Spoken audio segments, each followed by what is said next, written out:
And the Bishop's Corner is on this afternoon, right after Pete's show, yeah. after Say Yes to Life.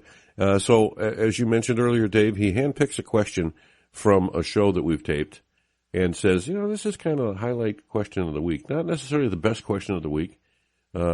It might not be, among the crop of questions that he answers. It's the one really that, I don't know how to, there's a lot of criteria that goes into picking. Yeah. And it's interesting to kind of work that out with him, and then, based on what he said about it and what they asked and so forth.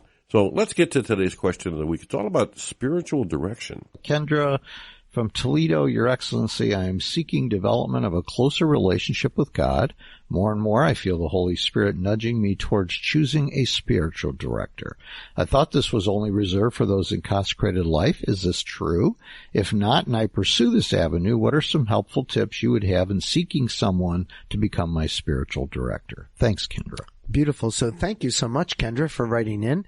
And I don't know if you're in consecrated life. I don't know if your vocation is single, as we had a question on that this show, whether you're married, but it doesn't matter what your vocation in life, you can certainly have a spiritual director. So it's erroneous to think that only those in religious life have spiritual directors.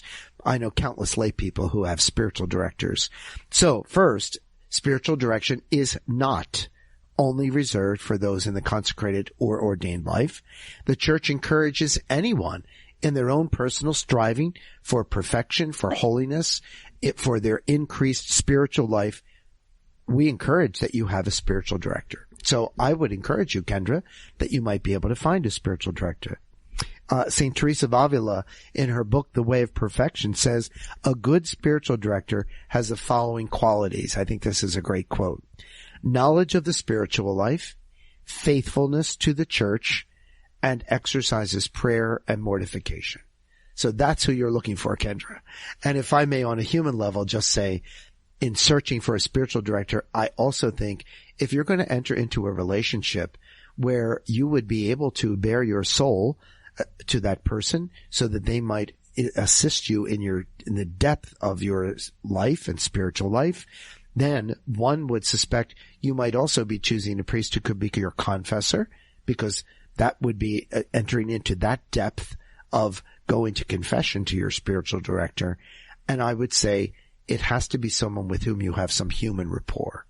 So I don't think you could do spiritual direction. I would say this all the time to young men who would come and visit me and discern whether or not I should be their spiritual director. I would always say you have to have a natural human rapport with the person first before you could enter into spiritual direction with them. How could you enter into spiritual direction if you didn't at least have some human rapport in the first place? So hope that's a good way forward, Kendra, for you. All right. Thanks, Bishop. Thank you. Listen to that. And the other questions this afternoon on the Bishop's Corner, which, of course, airs right here on Annunciation Radio. It has for the past, 15 years?